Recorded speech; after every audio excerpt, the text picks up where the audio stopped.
задать вопрос, простой вопрос многим людям. А что бы ты делал, если у тебя были бы большие деньги? Многие ответят, это я бы тогда ничего не делал, я бы отдыхал, лежал бы на пляже, катался на яхтах. Вот такой ответ – это признание того, что человеку деньги нельзя иметь. Может иметь благополучие и богатство тот, кто может работать тогда, когда у него есть деньги. Если он работает только пока ему не хватает на еду, значит, ему должно постоянно не хватать денег. Поэтому инициативный, творческий человек, который будет работать, развиваться, есть у него деньги или нет, этот человек может иметь благополучие.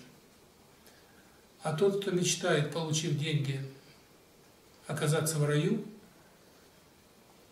от этого человека деньги просто будут уходить. Дело в том, что есть такой феномен Вселенная 25.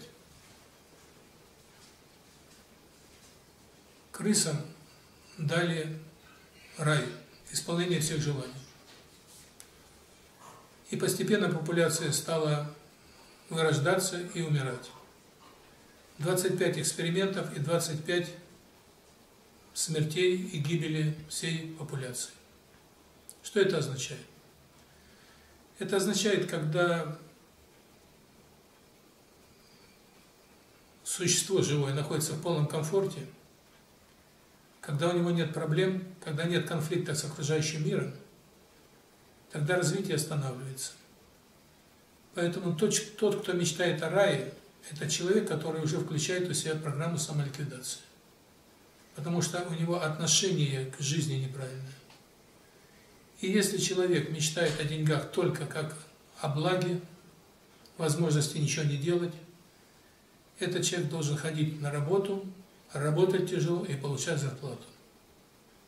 Только тот, кто развивается, независимо от того, есть у него деньги или нет, может эти деньги иметь.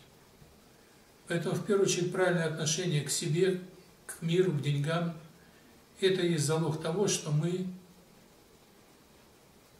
нам позволено будет эти деньги иметь.